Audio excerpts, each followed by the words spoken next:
Hello, everyone. Welcome to another episode of Q&A about future of science and technology. I see a bunch of questions saved up here. All right, one from Anon. What exactly is an AI agent? I wonder if that's an AI agent asking that. Agentic. It seems like nobody knows what those words actually mean today. Yeah, that is a problem, isn't it?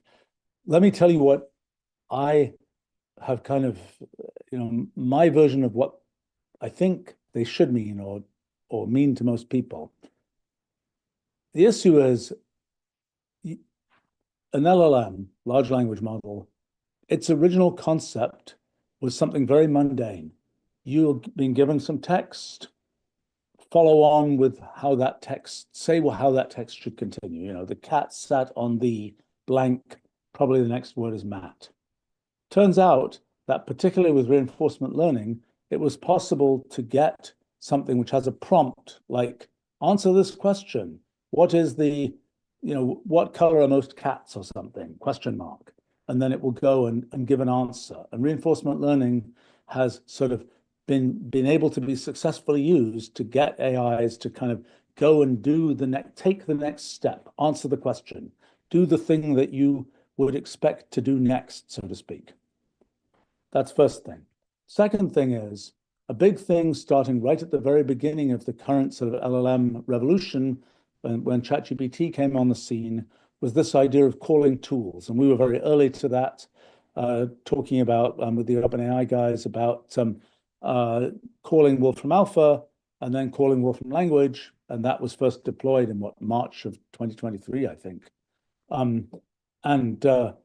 Being able to have the LLM call tools that are external to the LLM.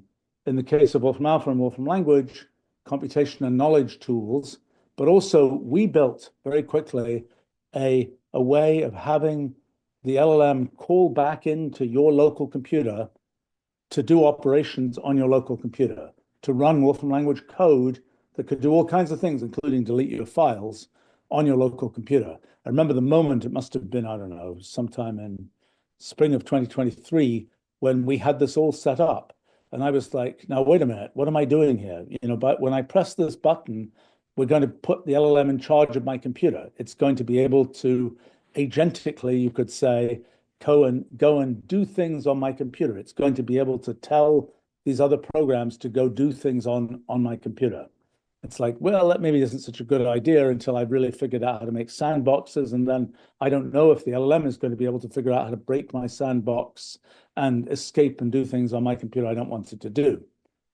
But in any case, the next kind of concept there is this idea that LLMs can do things, first of all, that LLMs can sort of figure out what to do next.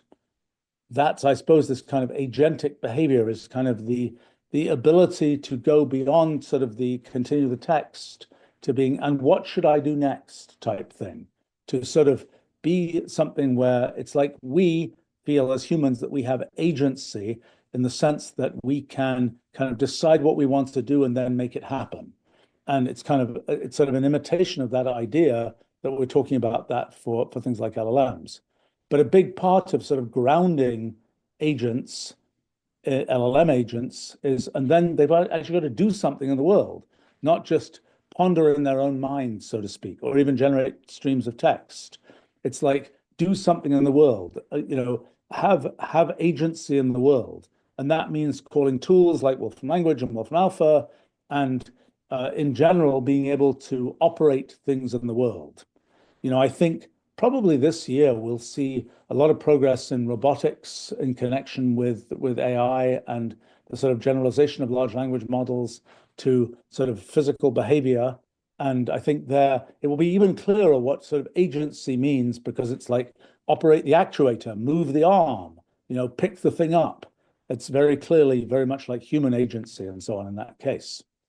So I think that's kind of a big part of it. So for example, we have an agent API well, actually we have most pieces of it now, and soon the thing under that name will come out that is something intended for agentic AIs to use to make things happen computationally and all the things that you can control computationally. That's a Wolfram language-based system that is kind of the universal sort of tool for having agency in the computational world, so to speak. That's one side of the story. The other side of the story is how do you build a thing that does sort of agentic things as an AI? And as I mentioned, part of that story is, well, what will you do next? The sort of bigger modules of what you do next. Part of the what will you do next story is things like reasoning models, where you're kind of, let's try this for a while. Oh, that doesn't work. Let's try something else instead. Another version of that is kind of a graph, kind of almost a flow chart. That sounds very ancient, but it's the same thing back again of sort of, what do? You try this for a while, and then if that doesn't work, okay, you go to this branch, you try that. It's kind of a structure. Now, the way that usually works, it's worked with this way with neural nets and so on, is first you kind of define a fixed sort of graph of do this, then this, then this, a little bit like a fixed flow chart.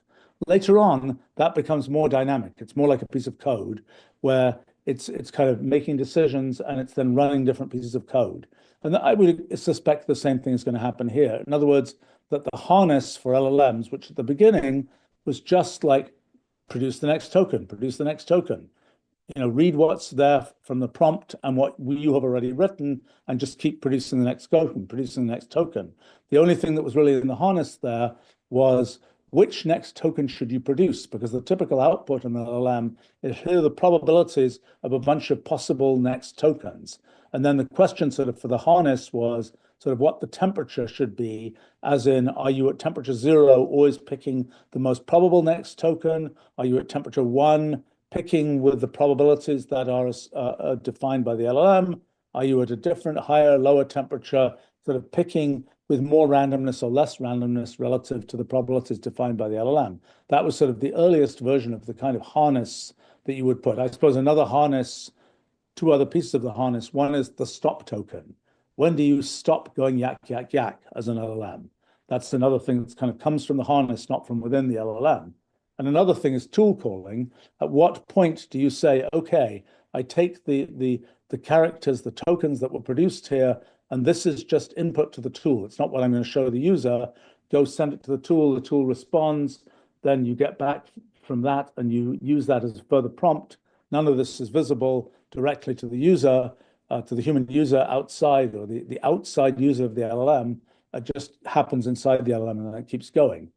So I guess that the sort of the generalization of all that is make a more complicated harness where one thing that one expects in the future, we're not quite there yet, is an LLM mostly is just sort of adding a token at a time. It's looking at the past. That's kind of what the idea of transformer architecture is. You're looking at the past, causally looking at the past, so to speak, and saying, so what do I add next? So a very different kind of technology is what's used in automated theorem proving, for example, where you are trying to say, given these axioms, for example, prove this theorem. And that involves kind of finding a path by which you apply this axiom, then that one, then that one, then that one, in just the right way to get from the axioms to that proof. There are a huge number of possible paths, most of which would lead to a completely different theorems, but there are a few paths that lead to the theorem you want. That's a kind of story of path finding in this ultimately extremely large and dynamically built graph of all these possibilities.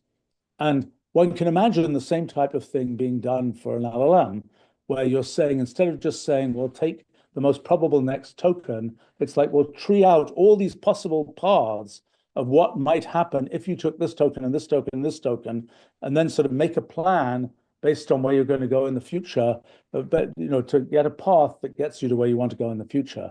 I've sort of thought, actually, for a couple of years now, that that's what, buzzwords being what they are, those will one day be called quantum LLMs.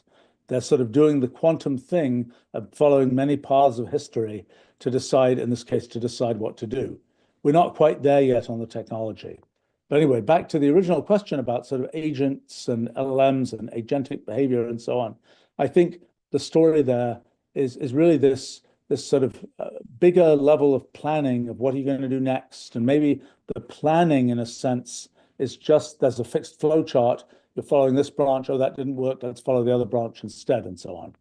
I think it's still an issue in motion, so to speak. I think the part of it that's very clear is the part where you're calling something like our agent API, where you're going from the LLM, which is doing its LLM-y kind of things of making a good linguistic user interface and so on, and you're going into sort of the hard computational part of things. That's what we've implemented over all these years in Wolfram language.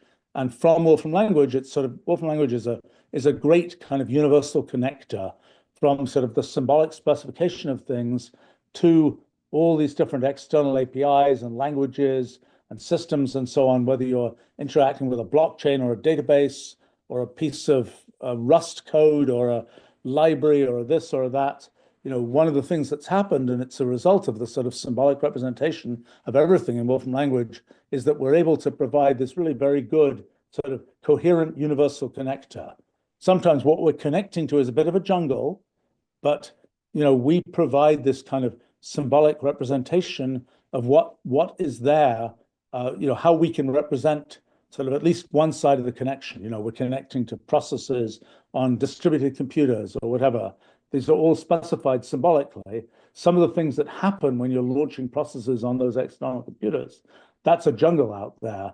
But at least we can specify what's going on and get analytics and get results from what's going on in this nice, clean, and coherent symbolic way. And that's kind of one of the things I use quite a bit in Wolfram language. I mean, I have my personal setup. I think I have about 240 cores that are sort of somewhere dotted around my house or something.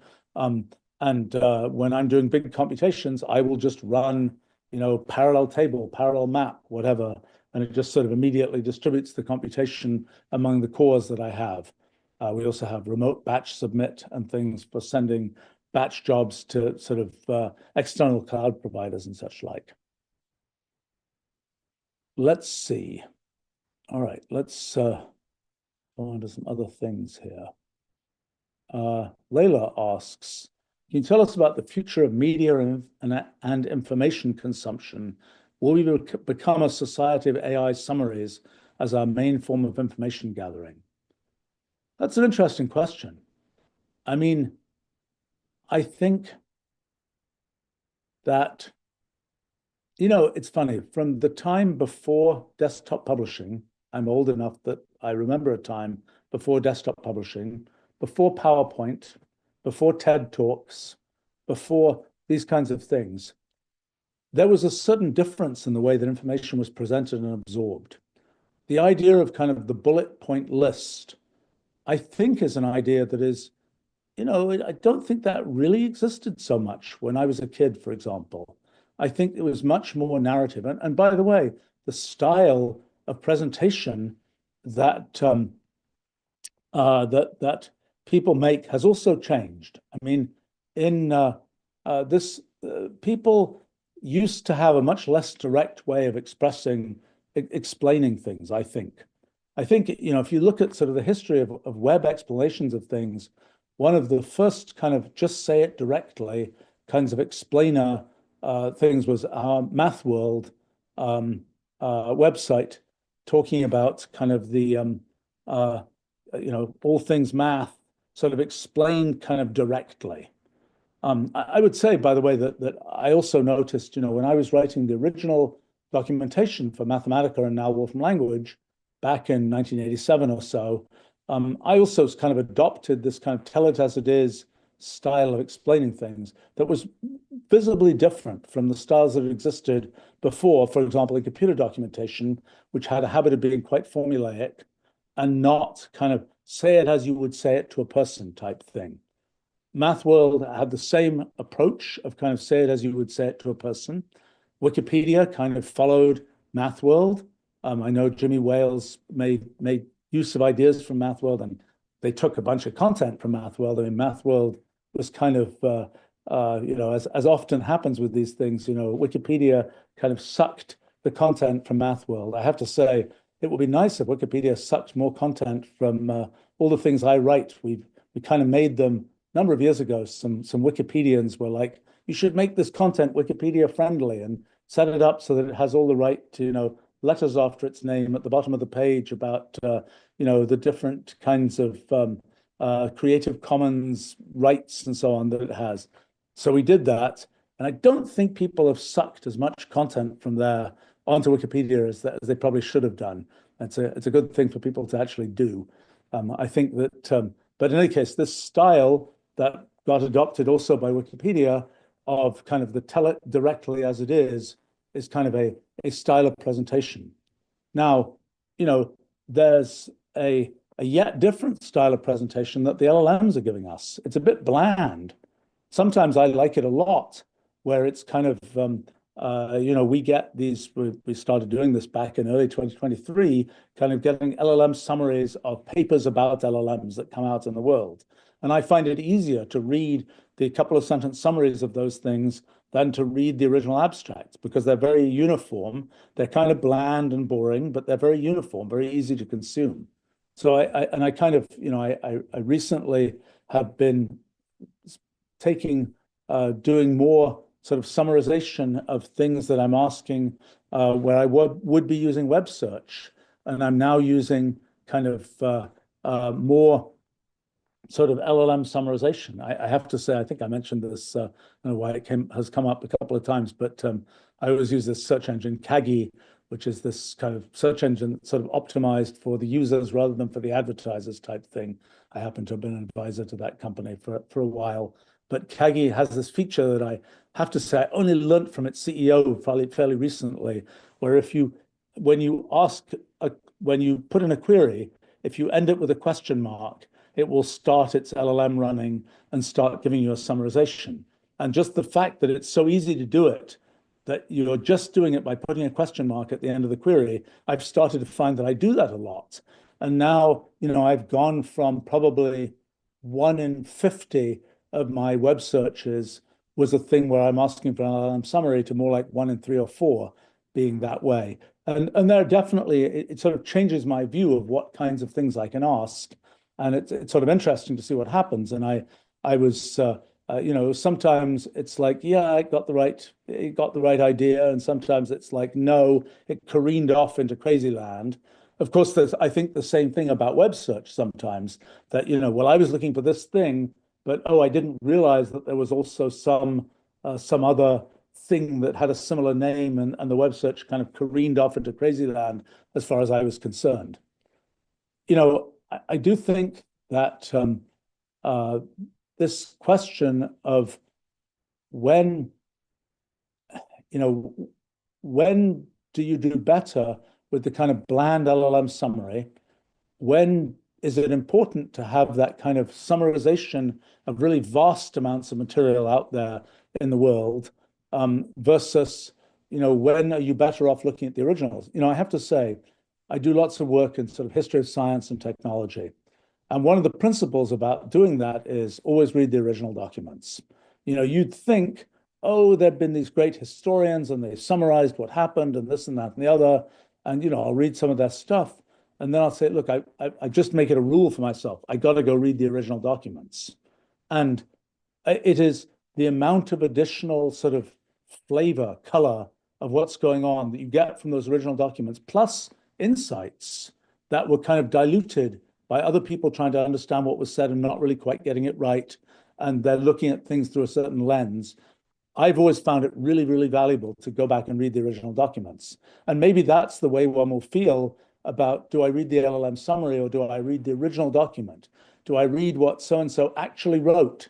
Or do I read the summary of what so-and-so actually wrote? I mean, it's kind of a little bit like in education, kind of the great books theory of just read what the original people actually wrote.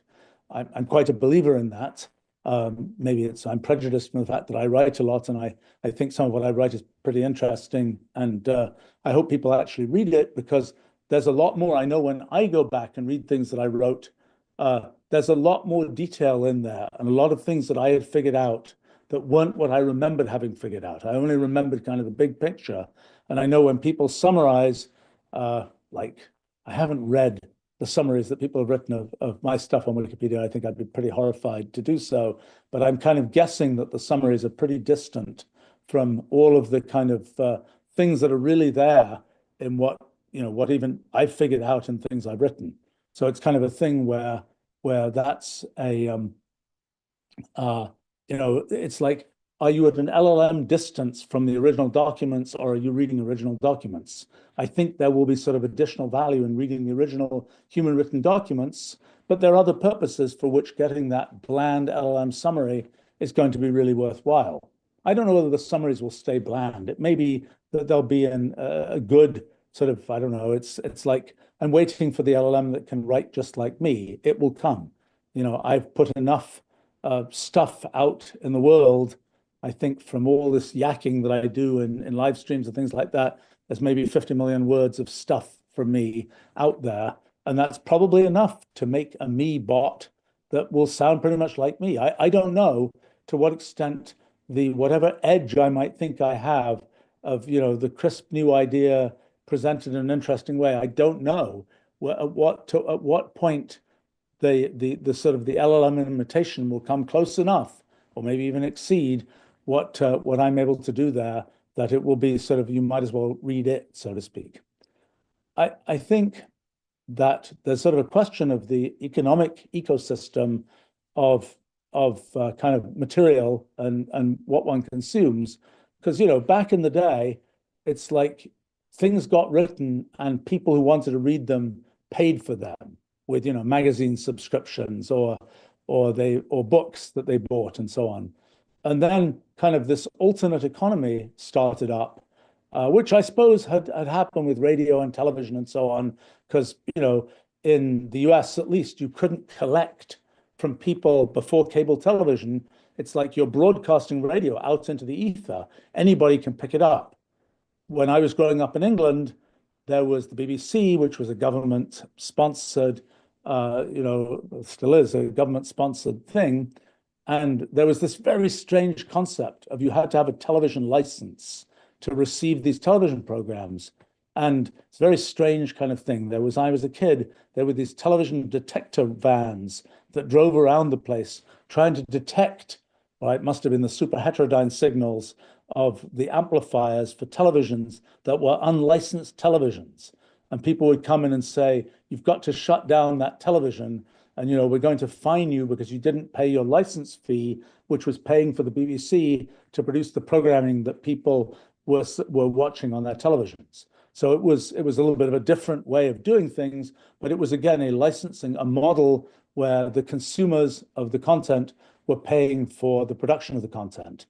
That kind of disappeared, I think, probably initially in the US, when the idea came about, well, just run ads, and the advertisers will pay for the creation of the content. And the soap operas were advertising soap, and the et cetera, et cetera, et cetera.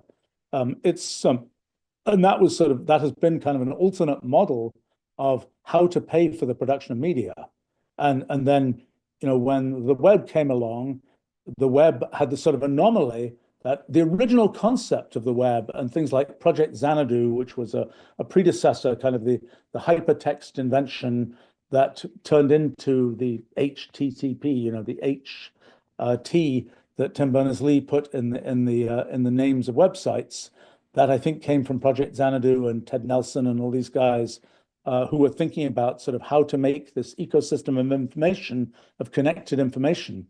But I think they originally imagined that people would pay for the information they got, that there would be a whole ecosystem of micropayments where it's like, well, if you got this thing from here, the person who was the original producer of that would get, a millionth of a penny for the fact that you looked at that thing. And this would all get sort of aggregated up to pay for the production of content.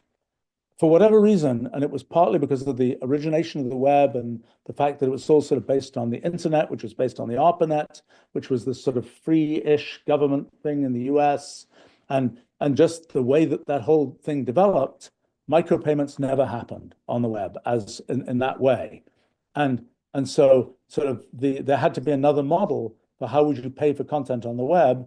And the fundamental model, which I have to say I was amazed it worked, that Google basically pioneered, was Yahoo had done things earlier and so on, but that was I just couldn't believe this was going to work, and it wasn't the original Google business model, but that you would make money by basically selling advertising against web content.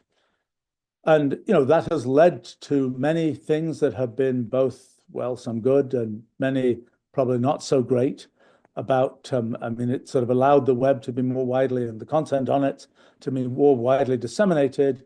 It's meant that the people who pay are not the people who are getting the benefit, so to speak. And I never like those kind of mismatches. Something in the business we've done with our company, I've always tried to avoid that, tried to make it be the case that the folks who are paying for our software and the services we make and so on are the folks who are getting the benefit, rather than sort of a third-party mismatch, so to speak. And I think that that's another aspect of kind of the consumption of media is, well, who's paying for the production of this media content? And what we've seen now with social media and with Twitter and X and so on is that it's that there's an awful lot of content that is produced by people just producing it because they want to make a point. They want to put that content out there. It's very different from the model that had existed before, where there's a stratum of professional journalists whose job is to forage the world for content to put it out there. It's a thing where people who want to get content out there, push to get content out there, so to speak. And then sort of it becomes an issue of how do you select the content you want and so on. But it's a different ecosystem of sort of content production. Well, now we've got the LLMs coming along, which are yet something different. They're foraging all that human content and sort of making it their own in a way that is now quite disconnected from the original sources of content. I mean, there's some efforts to put references into the LLM content. That works in some cases and so on. But I think as we see more sort of LLM-made content out there, it's again unclear how that's going to shake out economically.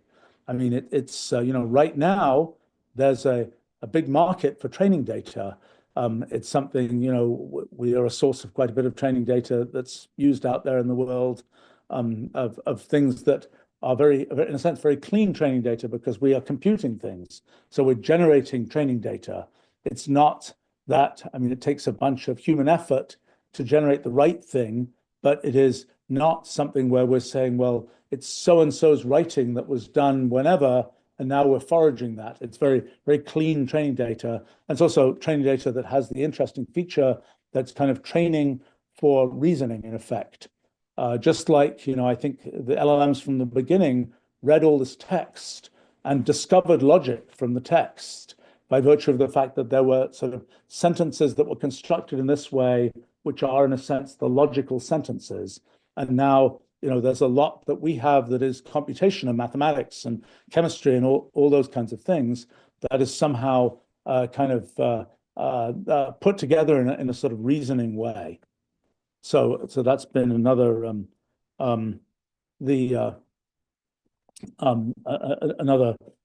another sort of piece of that story. And I don't know how I think the thing that's happened is because of the ecosystem, the way the economics of content generation have worked, there's been sort of a lessening. The journalism world has sort of been going down. I'm sort of horrified usually with the kinds of things that that I'll see in a lot of beyond the very top tier of journalism. The kinds of things that I see, they're very lazy, sloppy, repetitive, secondary kinds of things. I think one of the things I know Kagi uses as a heuristic for its ranking for search is how many ad trackers are there on that page? How much of it is sort of original content and how much of it is just, you're only here because we want to get you to look at the ads because that's how we're monetizing our page. And I think that's now, it's starting, there are all these other different channels where people are sort of putting content out there just in, the things they write in blogs and other things like that. And I obviously put a lot of content out there in that form. And it's kind of just stuff I want to put out there. It's not because I have a living being a journalist or a writer of science books or something like that. It's just stuff that I'm writing because I like to write it and I think people will find it interesting, and I'm putting it out there. It's a different sort of and you know it's not how I'm making a living, so to speak. And I think the same is true as of lots and lots of content on X and so on, and similar kinds of places. So you know, and I think it this question, you know, the LLMs are a weird twist to the whole thing because they are a yet different part of the story. They're not at this time. They've been monetized essentially by subscription, which, as far as I'm concerned, is a very clean form of monetization. You know, maybe one day they'll be monetized with ads. I kind of hope not, because then it's going to get even more bizarre. As you know, you're reading this LLM content. At least in search ads, for example, it's an ad. You know, it's an ad. By the time you're reading LLM content, and it's like the LLM content is all interwoven with, you know, kind of prompts that say, now there's a chance to advertise this brand of toothpaste or something, and it starts doing that. It's going to get very confusing. And you know, and then you'll have to have, it's like, well, I want to read this thing that doesn't have ad content, so I'm going to get my own LLM to try and guess what's ad content and back that out. Just like, you know, we're getting LLMs to try and figure out whether things we're sent were written by LLMs, although it's usually pretty obvious at this point. And you know, we're kind of like, for me, it's like I don't want to read what some LLM wrote. If you as a human want to communicate with me, you had some set of bullet points, some set of prompts that you fed to the LLM. Just give me those prompts. You know, I'll deal with the prompts, so to speak. I don't want to see the LLM fluff that came out that's many pages long that I have to kind of grind down. Maybe I have to use my own LLM to do that to see what it is you're actually trying to say. Let's see. A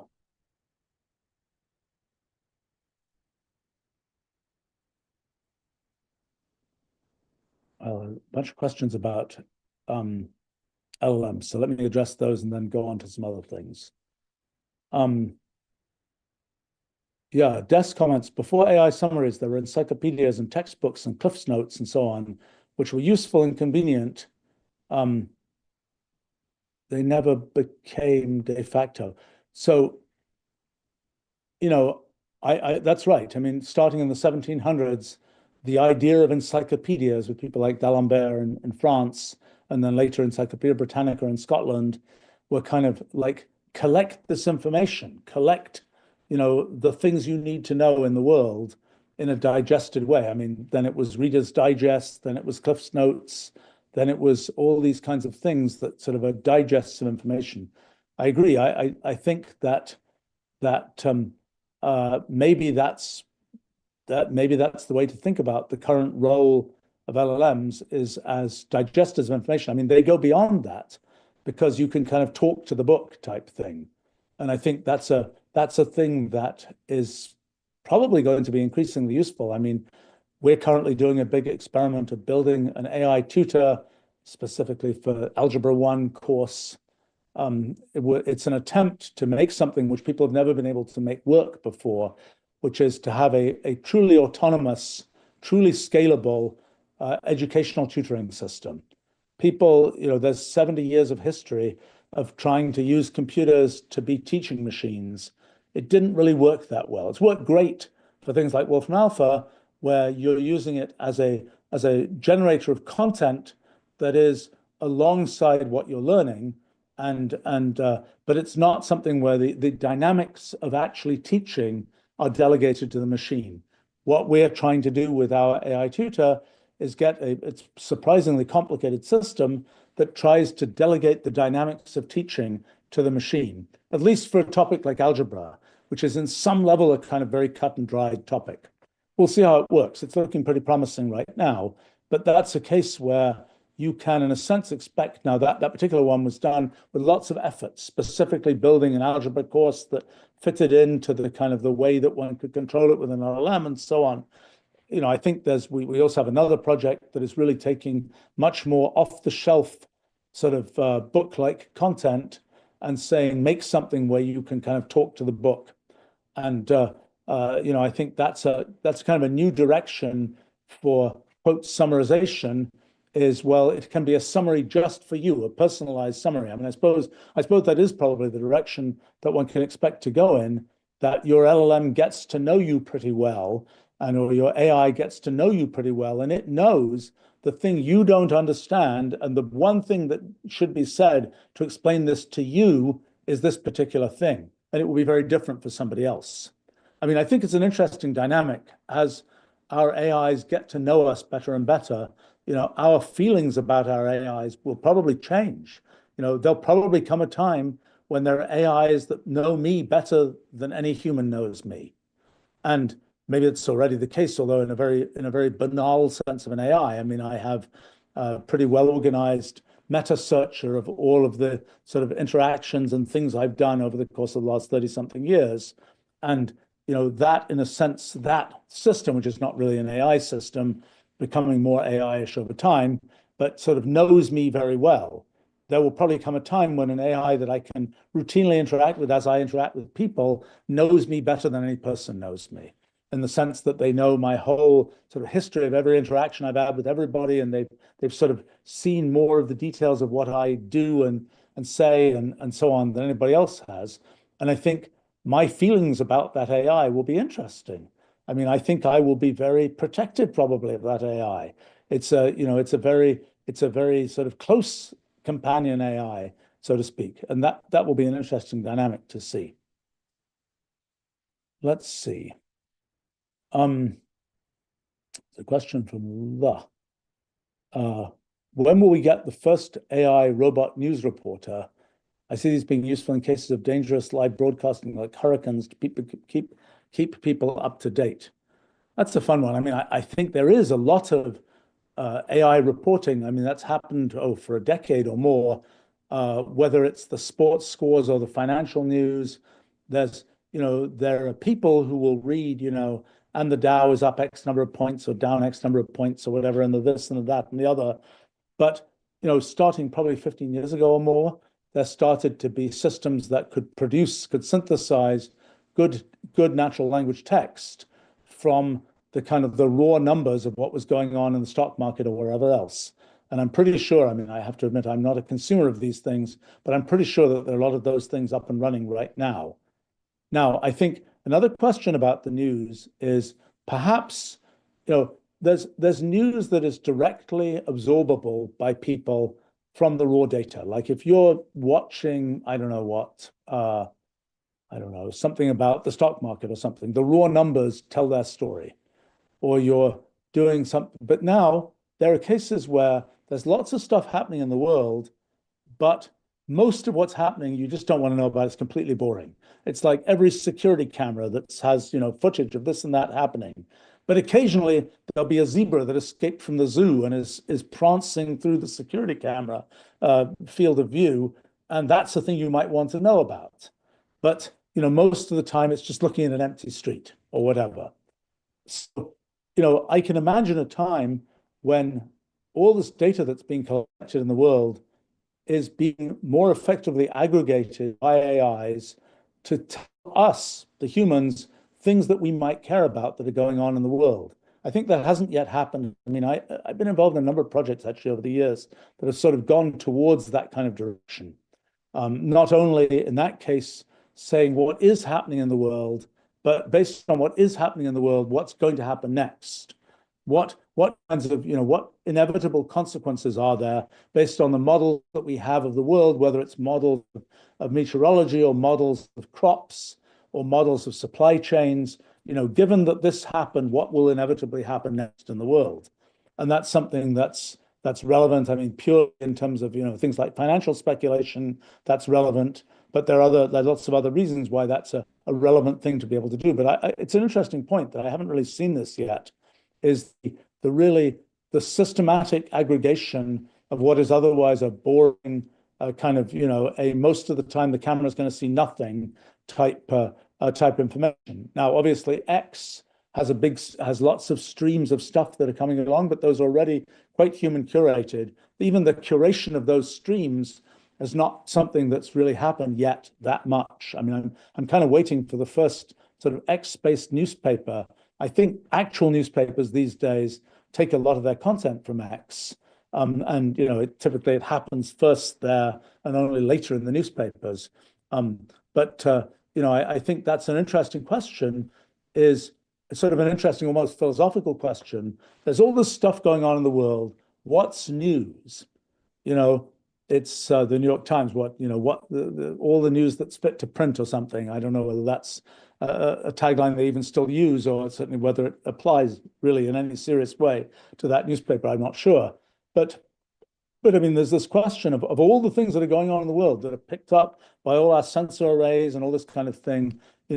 What's worth summarizing for the humans, and then maybe what's worth summarizing for a particular human. And obviously one can pick particular sections of news one's interested in, things like that. I would say that the whole idea of personalized news, that was, I don't know, that's come up a bunch of times. People have used Wolfram Alpha a bunch to do various kinds of personalized news, and some of our natural language understanding technology do those kinds of things. I don't think that's really become a big thing yet, and maybe with LLMs it will. Let's see. Oh, yeah, the question was about things like broadcasting from the hurricane scene and so on. Yeah, I mean, I think one of the questions is, it's like you're seeing a bunch of footage. There are a bunch of security cameras being ripped up by the hurricane or something. And, it's like there could be a human meteorologist there interpreting what they see, or it could be something where there's a layer of AI that perhaps knows more than us humans know about how to interpret that weird picture of the thing that was, I don't know what happens, that blacks out at that moment, or whatever else it is.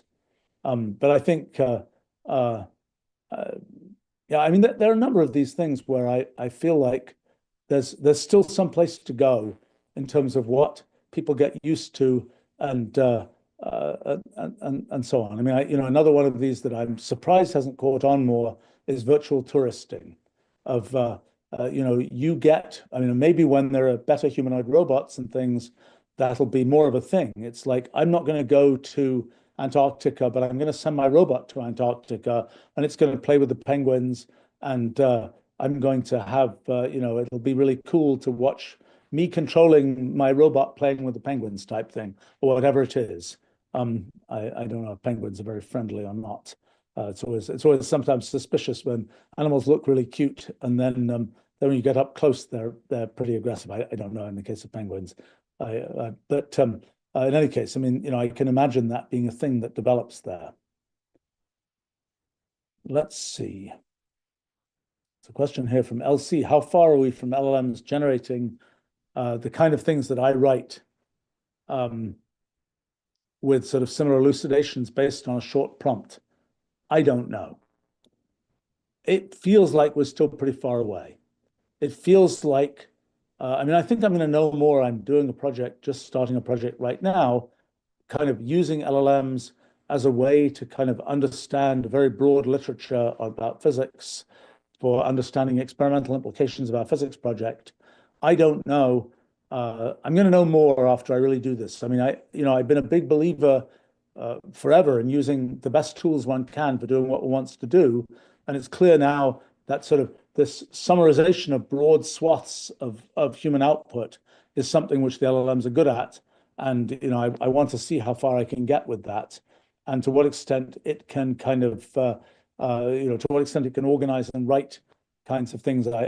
I'm expecting to use it mostly as a tool, a foraging tool, so to speak, more than a tool of exposition. We're not there yet. I don't know how that future will unfold.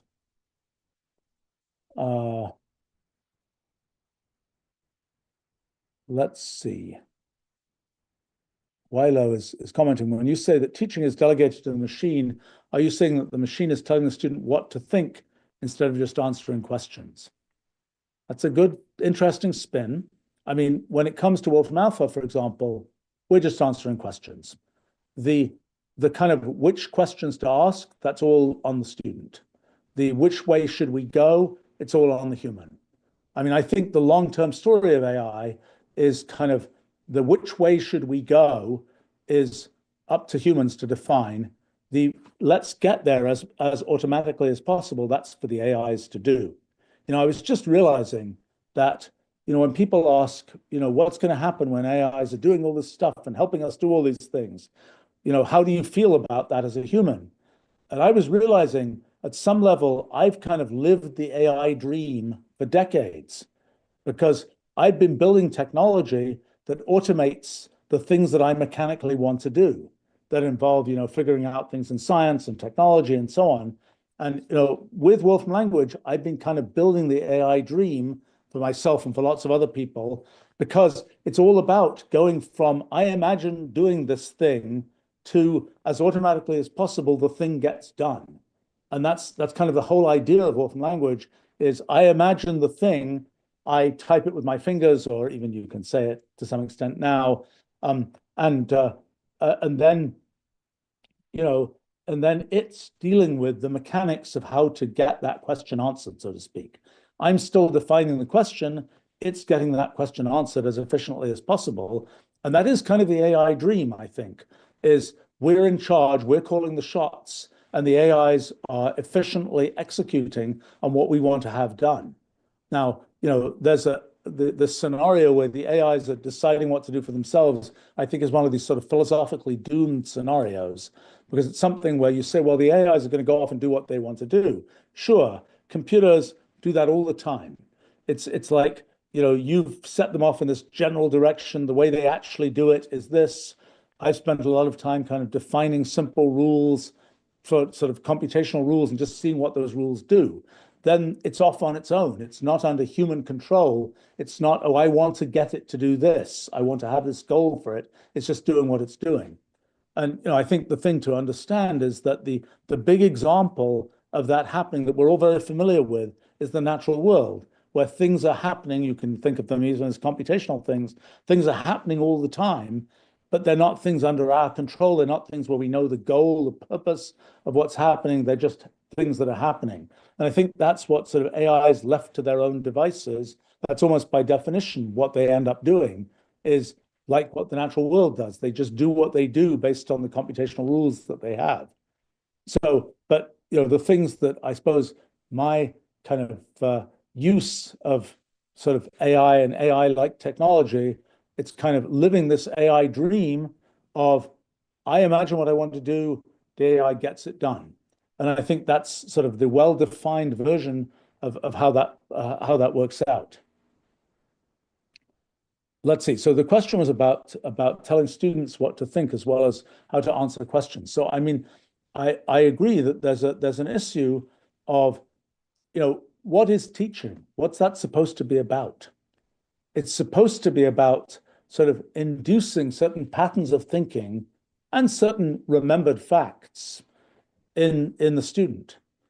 And yes, it is true, and it's an interesting point that, it's the think like an AI. Are we really going in that direction? There is a certain tendency, and even write like an AI. Sometimes I'm wondering whether, the fact that the first generation of LLMs was very into the word delve, and then I start seeing humans writing and using the word delve a lot. I don't think I've ever written the word delve. I don't know. I can check because I have archives of everything I've ever written. So I could easily check how many times I've written the word delve in my life. I'm guessing it's very, very, very small, and I haven't started now. But for many people, that was a rare word, but then the LLMs started using it, and then the humans started using it, copying the LLMs. And yes, I think that's an interesting issue. If it gets to the point where sort of one's teaching the human, and what one is trying to do is to model the way that humans think about things and the way that an expert human might think about this and model that for a human who is just learning. But yes, there is a certain tendency to say, actually, it will turn out to be the way the AI thinks about these things. And we're teaching the human to be a bit like an AI. It makes me think of all the things that I've automated in my life and the things where it's like, I'm thinking of my older daughter, who is now a mathematician. When she was younger, she would do, things like calculus by hand. And I would sort of make silly, annoying parent comments like, I didn't know anybody still did that kind of thing by hand. I had been doing that. I haven't done that by hand myself in 25 years at that time, 30 years, whatever it was. and because I've always been using a computer. But it's kind of like what there's kind of this well, what should you delegate to the machine versus what should you do yourself? How should you think about things? And I kind of feel like the big thing that us humans have to contribute is sort of what questions to ask, what direction do we want to go? The how to get the question answered, like how to get the calculus problem solved, is much more in the domain of the machines. And so the question of education, in the end, is much more how do you teach humans to sort of think about things that and make decisions about things that haven't been decided before. And I tend to think that although people might imagine that that's all a story of just thinking about learning about the dynamics of thinking itself, my personal experience and my observation of other things is that knowing a ton of facts is super important in being able to actually think clearly. It's the facts are the bedrock on which you can build this kind of these layers of sort of abstract thinking. And if you try and just sort of teach the abstract thinking in the abstract, it just doesn't work. It's something, by the way, I think we learned this a little bit from the LLMs. The fact that the LLMs can do a certain amount of sort of common sense-ish thinking lives on top of the fact that they were taught a zillion effectively facts about the world. That's where we abstract to be able to do thinking from. And sort of so in education, it's really important, I think, to learn a bunch of facts. That's the bedrock on which we can actually sort of construct this kind of layer of abstract thinking that is then probably ultimately the thing that we can contribute the most to sort of what happens in the world, is kind of the thinking about what to do next, what we care about. Those are, in a sense, human choices, and being able to do a good job as humans of thinking through those things, I think, is an important thing to be teaching in education. And there's sort of a question of, can we teach humans how to think like humans with AIs? I don't know the answer to that yet. Possibly yes. I mean, it's, the other thing to realize is, for example, the way that, I don't know, Wolfram language computes some math thing like calculus is deeply non-human. I mean, if you know how it works inside, it's a wonderful, algorithmically clever industrial machine for just grinding out the answer. And when we were building step-by-step functionality in Wolfram Alpha, it's interesting how much of a fake it is, in the sense that it's very useful for the step-by-step stuff to know what the answer is going to be. That answer was found by industrial methods that are deeply non-human. When we build the step-by-step explanation, that is something that we're building, modeling the way that humans think about things. And it's kind of a retrofitted model of the way that humans think about things. And yes, it's even if there's a situation where the computational way to work it out is something deeply non-human, one can certainly imagine sort of backing out what the human way to think about that is, and being able to help people understand how to think in those human ways. Teaching people to think like computers is not going to work. We just don't, our brains are not capable of that. I think that if I say, can I run this piece of code in my brain? I cannot. If I say, do I have intuition about what this code is roughly going to do? The answer is absolutely. I can get that intuition. It's a kind of a vague, abstracted intuition about things. But if you say, can I actually run this code and say that I'm going to get 3 or 7 out of it? The answer is no chance. And I don't think that's just my inadequacy, so to speak. I think that's just not the way the 100 billion neurons that are in our brains are built to operate. It's the way that the transistors in a microprocessor are taught to operate, at least when you have layers of things like our computational language on top. But it's just a different kind of thing than what brains do. Let's see.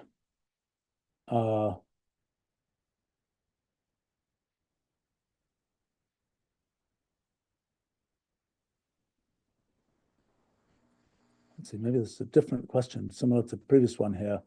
Can a sentient AI understand how humans learn? If we would delegate them the teaching of human kids, would that be compatible with a biological point of view? I mean, I think that, there's this fundamental question of can we understand psychology? Is psychology a thing about which there can be a scientific understanding? Is it something where we can have a summarization of how psychology will work, as opposed to just, well, and then this neural network with 100 billion neurons runs and it does this, which is not, science is about trying to take what happens in the world and turn it into kind of a human narrative. And that's something that that it's not obvious you'll be able to do that for something like psychology. And we're seeing that question for LLM psychology right now as well, of to what extent can we summarize what the LLMs do? Can we get a feeling for how the LLMs work? I mean, I know in our company, we are essentially sort of getting people to learn to be LLM psychologists. That's what we need. We need that because we are trying to get the LLM, we're trying to wrangle the LLM to do the right thing. And it's like, well, what caused the LLM to go crazy at this point? We need kind of an LLM psychologist to figure that out. And we're trying to get intuition about doing that. And the question is, what level of intuition can we get? Can we get as humans? Could the LLMs get about themselves? And then the question is, well, what level of intuition can an LLM get about how humans think about things? It's a very interesting question. I think that the LLMs can perhaps model how the humans think about things in a sort of fairly parallel way, even if you can't understand at a narrative level how the LLMs are thinking, and you can't understand how the humans are thinking. Maybe they will be close enough in the way that the LLMs can parallel the way that humans think, that at least you'll be able to have the LLM kind of run in its mind a simulation of what the human is going to think and so on. I mean, right now, LLMs are not very fast compared to humans. They're sort of often about comparable speed in some ways. And that will change. The LLMs will get faster. And us humans, well, I'm afraid we're stuck, operating at the many millisecond time scale of nerve firings. You can't, you can sort of ingest all kinds of chemicals to try and speed that up. It isn't going to work. The whole system is built for a certain clock rate. Maybe when we get, we'll be able to, just like the LLMs can call tools, we will have neural implants that are like our ability to call tools. So it's like we're thinking, and then for an LLM, it's we're thinking, and then we generate this piece of text that is the tool call. It goes off to this external tool. You get an answer, the Wolfram language result comes back. That gets re-ingested by the LLM. My guess is that we'll be able to do similar kinds of things directly with our brains. And that will be sort of but we won't get the sort of raw clock frequency is not going to go up. And maybe that will be a place where you can kind of have the simulation of what the human would be thinking running outside the human. And it's like, well, in the last 200 milliseconds, the LLM figured out this and this and this and this and this. So I think the right next thing to tell you is blah, because that's what you're about to figure out, so to speak. And I can imagine that absolutely happening.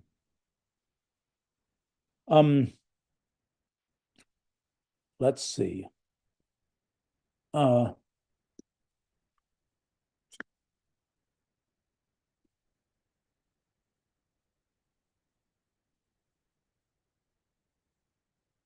Ryan is asking, have you ever considered entering the robotics space, having kind of a Wolfram Robotics, so to speak?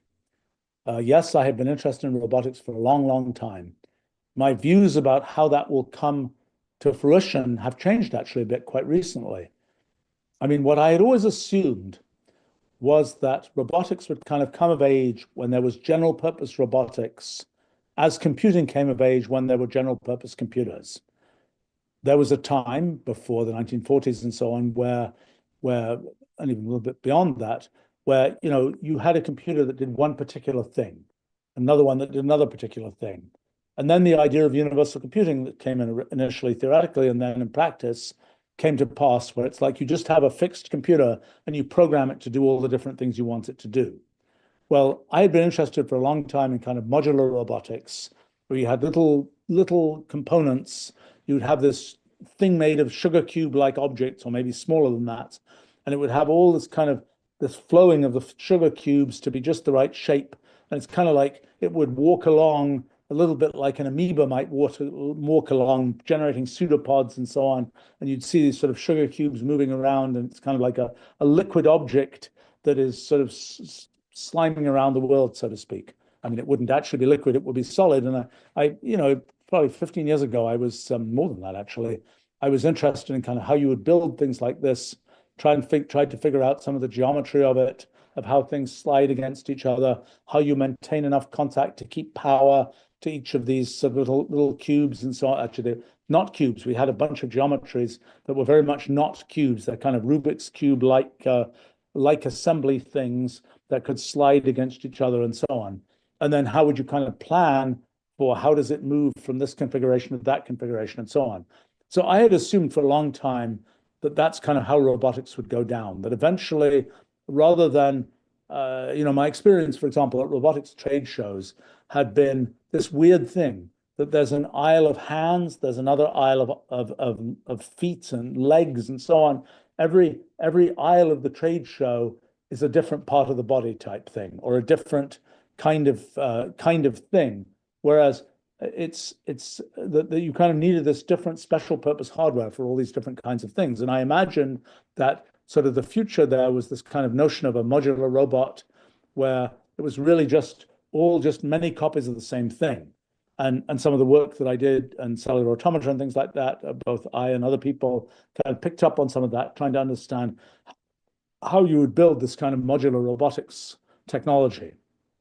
My guess right now is that actually it will be much more like the science fiction said. It will be much more humanoid robots will learn to do things like humans do. And I think that the humanoid form factor for a robot is convenient because our world is built for things that have humanoid form factors, because we built all of these buildings and machines and so on to be operated by us humans with, the size we are, the hands we have, things like this. So it's a good sort of a plug compatible way to introduce robotics into the world is to make the robots be like us humans. Now, the thing that's always been a challenge is like, even how do you pick anything up? If the thing is a slithery thing and, you have to know to put it underneath there and you put it between your two hands and so on, or if it's a thing that's very fragile, you have to know just what force you can use and is it going to slide out of your fingers and all this kind of stuff. And this has been a big challenge, and there have been these sort of formalized challenges of picking challenges and things relevant for companies like Amazon and so on for operating their warehouses, and it really hasn't made, so far as I can tell, that much progress until recently. I think the thing that's sort of now coming is being able to use sort of the general ideas of large language models and apply them to the behavior of robots and really crack the problem of having a robot that can do stuff like a human does.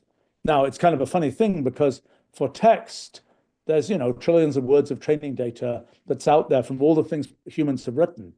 For what humans do and how they pick things up and so on, well, there's a bunch of video you can watch, but fundamentally, we don't have that data. And so it's kind of funny, I visited a few of these companies that have sort of people in suits, so to speak, not business suits, but other kinds of suits, kind of doing things, capturing all this motion so that you can teach the robot kind of how to do these kinds of motions, giving it that type of information.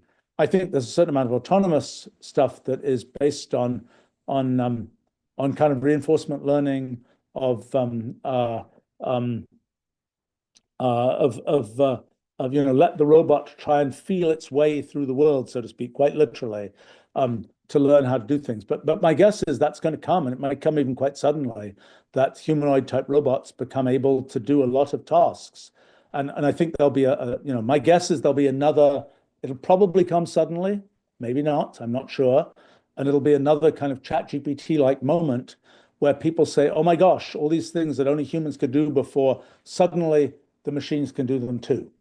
And they won't do them perfectly, but they'll do them well enough for many purposes. And then the real issue, it's an interesting question, is sort of how do you fit those capabilities into what's useful in the world? Just like ChatGPT. If you want ChatGPT to solve your computational mathy problem, it's not a good idea. It's not going to work. But if you want it to summarize this piece of text for you, or to answer questions about a piece of text, or to generate some report that can be fed to maybe another LLM, it's going to do great at those things. Or to be able to do the kind of thing we do in a notebook assistant, where you're asking it something vaguely and it's using a bunch of techniques and its fundamental LLM nature, so to speak, to generate precise Wolfram language code that you can then do things with. Those things are going to do great. You make it do the wrong thing, it's not going to do very well at all. So it will be with sort of LLM style robotics, or large behavior model, LBM style robotics. There'll be things that can immediately do well, and there'll be things where, yeah, it's probably not a good idea to have it do that. I don't know exactly what the things that it will do well are. It's an interesting question, actually. It's worth thinking about. It's like, things in, I don't know what, the construction industry, for example, which employs a lot of people. Is that going to be a place where, yeah, the robot can get the material to the right place on the building site or whatever else? I know from talking to CEOs of companies that are making humanoid robots, at least as of a year ago, a bunch of them were saying, well, one of the use cases is tidying up after you. I don't know if that's a realistic one. That seems really hard to me. It seems like not one of the ones that you would pick as a top priority, especially depending on maybe it's one that has a certain amount of wiggle room. It's just like if you make a machine learning system do rankings for a search engine, that's a fairly reasonable thing to do, because if 2 out of 10 of the things that it ranks highly are exactly what you want, it's a win. And if 1 or 2 of the things are completely crazy, it doesn't really matter. So there will be some tasks for robotics where doing it roughly right is good enough. And there are other tasks where if you get it even slightly wrong, it's a disaster. I don't know whether tidying up a room is probably one of these things that's somewhat forgiving task. I mean, I remember, oh gosh, how long ago was it? It was probably, what was it? Must be 8 years ago, maybe. I remember being at the Consumer Electronics Show, and one of the big attractions was this laundry folding robot. There's a big line to see the laundry folding robot. It wasn't that exciting, actually, in the end. I don't know whether it's become a product that's really used, but it was at that time a surprisingly hard thing to fold laundry. My guess is that the next generation of robots will find it very easy to fold laundry. That's probably a task that, again, is somewhat forgiving. It's like, oh, you get it slightly wrong and the fold is in slightly the wrong place. Big deal, doesn't matter. So there will be a bunch of things that very quickly, my guess is, will be doable by humanoid robots. And then there'll be other things where people might try to do them with humanoid robots, and it's sort of a bad idea and doesn't work very well. But it'll be interesting to see. I'm kind of guessing it'll be a sudden thing, that there'll be just a whole bunch of stuff just works. I mean, there have been practical problems with humanoid robots, like providing enough power. I mean, it turns out our eat foods, get muscles to run is actually a surprisingly efficient way to get things to move. And a lot of humanoid robots, kind of the big trick is there's a giant cable coming out of the back that's supplying a lot of power to the robot. I mean, the thing to understand about muscles and so on is that, well, it's actually, muscles are pretty clever. They have these little devices on the molecular scale devices that are kind of walking down the muscle, pulling on it and so on. Those are things which are operating on a molecular scale. They are much more energy efficient than the things we have operating at the scale of electric motors and so on. And I don't know to what extent the kind of humanoid robot and its, things like the practicalities, the hardware practicalities, to what extent that's going to be a limiting factor. It may also be that those hardware practicalities, as soon as one is, oh, let's make 10 million of these robots, it starts being much more feasible to have that work well. I also suspect that battery technology is improving. Has improved enough that there may be a different set of power constraints that exist there. There's kind of a question here. Let's see. So many questions, guys. Thank you.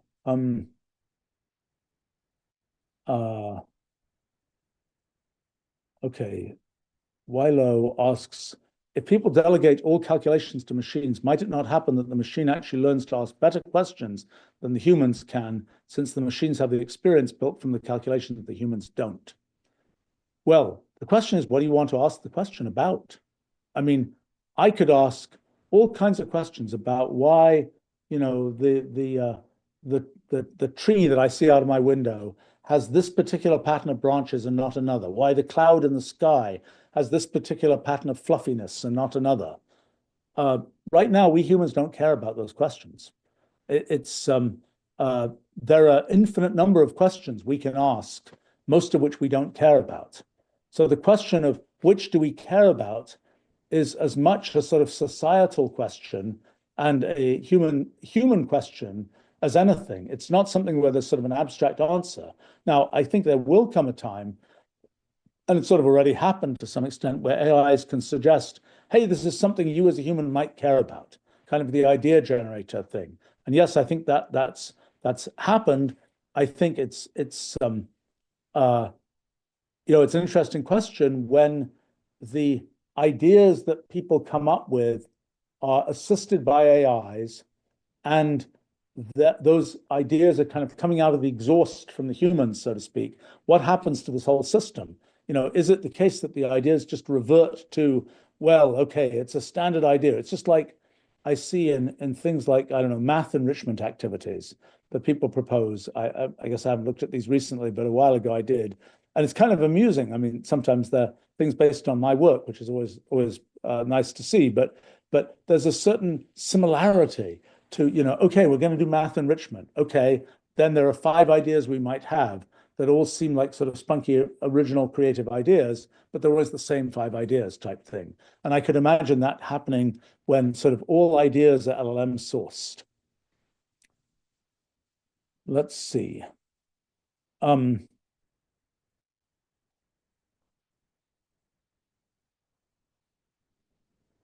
Weasel is commenting, tiny humans care about those questions. I'm not sure what the questions were at this point. Dan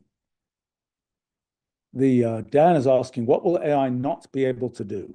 Do I believe that something like that exists? Well, the answer is kind of what I've been saying. The choice of which direction to go, there are an infinite number of possible choices. Which one we choose to go in is a thing for us because there's no right answer. Now, we could delegate that to the AIs. We could say, we're giving up, just like, okay, from here on out, it's cruise phase, cruise phase for humanity. We just do whatever the AIs tell us to do. My guess is that our nature is not such that that will go down very well.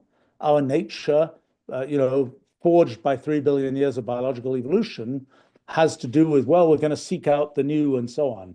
So my guess is that we're just here for the ride isn't going to play out well for us humans.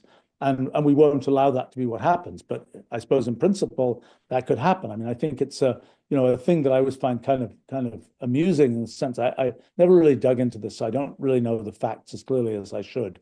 But, anthropologists tend to say, there are a few cases in human history where there have been some tribe somewhere where there were enough berries on the bushes that they could, feed themselves, and it was an easy life type thing, and that so they weren't, pushed by necessity to do more. And then the claim is, well, for 1,000 years or more, whatever it is, they were just hanging out, eating the berries from the bushes and so on, and not being pushed to do more, not having sort of a struggle for life. And then the question is, well, what do people do in that situation?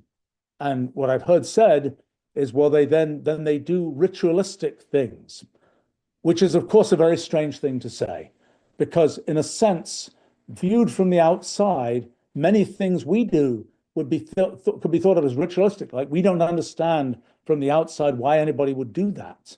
But from the inside, we absolutely have oh yeah, we're doing that because we have a whole inner dialogue about why we're doing those things. So, no doubt to the ritualistic tribes, so to speak, the things they were doing, shaking sticks and interacting with the rain gods or whatever else they were doing or thought they were doing is, that has a complete meaning to them that to the outside just looks like, oh, that's ritualistic. We don't know what's going on. Any kind of life of the mind, I suppose, could look ritualistic from the outside. And I kind of think that we could imagine a situation where us humans are doing that. I kind of think that the thing we will continue to be relevant for is pick the path. There are an infinite number of paths. We are the defining element of which path to pick, unless we absolutely choose to abdicate on that and not do that. Weasel is saying the questions about clouds and trees and why are they those shapes? Yeah, interesting, right. Good question. I don't know. I'm trying to remember if any of my kids asked that question. I should remember. I could remember. I can remember many interesting questions that they asked, which were indeed, I mean, because I've studied a bunch of sort of foundational science, maybe I was in a better position than most to be able to answer lots of kid questions. I guess that's perhaps an inspiration for some of these live streams, although you guys tend to ask more sophisticated questions than my kids when they were 5 years old asked. And although my kids asked some very interesting questions, I remember one that stuck out for a long time was from a 5-year-old, one of my kids, was when there were dinosaurs, could the Earth have had two moons? And that question is really hard to answer. And for years, whenever I would run into people who did celestial mechanics, planetary dynamics, kinds of things, I would ask that question. And people would say, well, I'm not sure. You know, we have these simulations. I don't really know. I think the answer now is pretty clearly no, the Earth couldn't have had two moons 65 million years ago, but it could easily have had two moons a billion years ago. We wouldn't know that. And it's quite possible that it did. But that's kind of well, that's sort of an obvious question. I'd never thought of that question. Let's see.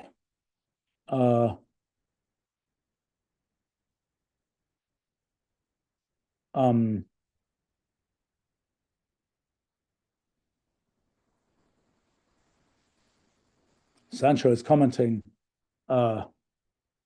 robotic trade shows sound interesting. They were not as interesting as you might have thought, at least at the time when I went to a bunch of them, commenting that Boston Dynamics shows a lot of progress in the humanoid department. I'm not sure.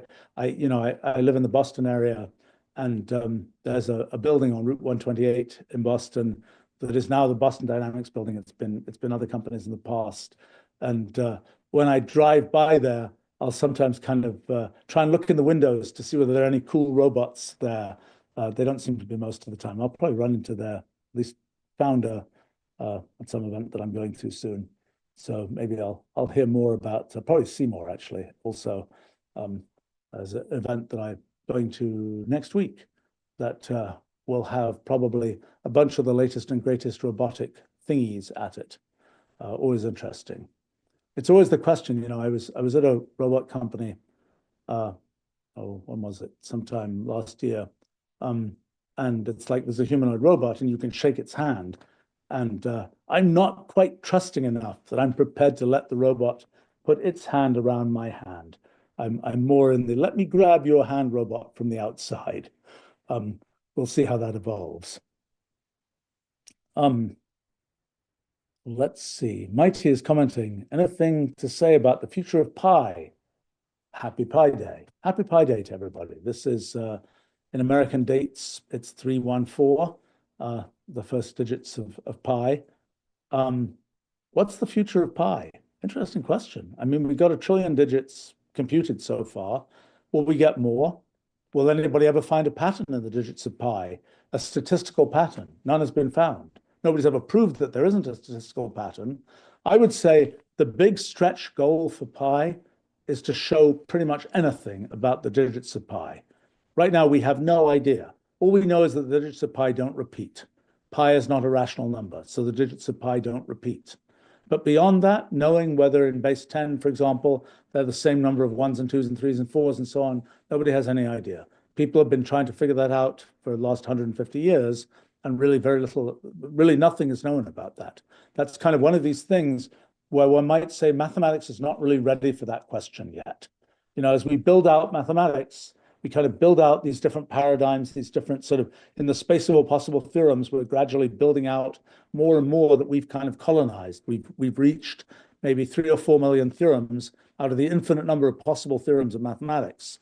And the question is, have we yet colonized, have we yet visited, have we explored the part of mathematical space that would lead us to answer a question like, is pi so-called normal? Does it have equal numbers of every digit and every block of digits and so on? So that's an example of kind of a coming attraction for pi. I don't think that's close. I think it's an interesting question whether, you know, as we automate more of mathematics, I've been involved obviously in automating lots of mathematics. I don't know whether sort of a question like that has more of a chance to come over the horizon. I don't know. As far as other things about, well, yeah, I think that's the main thing that I can see in sort of the future of pi is, what pi day will we know that that there's something to say generally about the digits of pi. Let's see. There's a question from Jay Chen. Do you expect LLM development to hit significant diminishing returns within the next 2 to 3 years? Well, I think it already has. I mean, I think that what the story of machine learning tends to be a story of sort of a new domain gets cracked, and then there's a big jump at that point, and then there's kind of incremental progress after that. So, image recognition got cracked around 2011, 2012. Things like speech to text got cracked in the, when was it? That something like, let's see, something around the late 2010s. Text generation cracked with LLMs. Now, these things get gradually better. And the harnesses around the LLMs, the ways to use these things, the ways to use AIs, there gets to be more and more understanding of how can you use this technology. I mean, it's just like when people invented ways to do fast linear algebra, fast matrix computations. It's like, well, that's a thing, and that's kind of cool. And then people realized, well, we can use that to do computer graphics. And then that started a whole direction. And sort of the core of what was done there is matrix algebra. Same thing actually with LLMs. It's lots of matrix algebra going on inside the GPUs and so on that are driving LLMs. So, my own feeling is, and it's what you see in pretty much all areas, whether it's in science, technology, whatever. There's a breakthrough. There's a new methodology. There's a big jump. Then things level out. And, in science, it might take 100 years before you get to the next kind of methodological breakthrough and big jump up.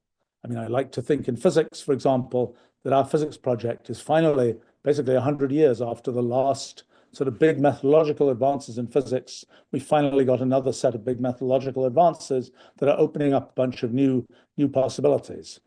But my guess is that what will happen in the LLM world is that a bunch of new modalities, whether it's video, whether it's robotics, whether it's things with chemical sensing, I don't know, there'll be these modalities that kind of open up where they were pretty much greenfield. There was nothing there before, and then they get solved, or they get substantially solved, and that's where the big advances will come, rather than the incremental kind of let's make it a bit better.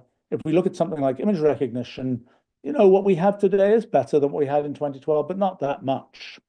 And what's important is we understand much more how to take the things that we could do in 2012 and fit them into a harness that really fits into other kinds of things. So I think that's the way I see that developing. And I see I need to go back to my day job in a minute here.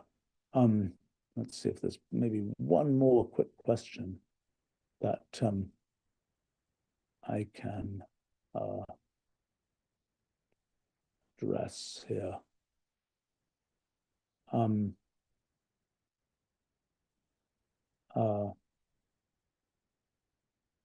Phobos is commenting that automated theorem proving is interesting. I'm trying to figure out how to make a theorem prover that demonstrably collapses the wave function, like I was talking about earlier, quantum LLMs.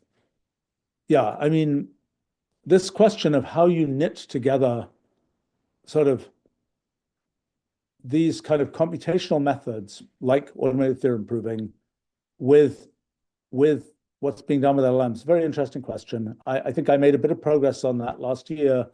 Piece I wrote about sort of why does machine learning work, and this kind of discrete model of machine learning that allows one sort of lays much more bare the kind of the essence of machine learning, and I think gives one a much better handle on what one would need to do to kind of thread together those lumps of machine learning functionality together with kind of computational functionality to do things like sort of integrate theorem proving with LLMs. And that would be where I would start to look for trying to do that. I haven't figured out how to do it, but it's on my to-do list. I think it's actually a bit far away. So I encourage other people to look at it. All right, well, we should wrap there. I see a bunch of other interesting questions, which I look forward to trying to address another time.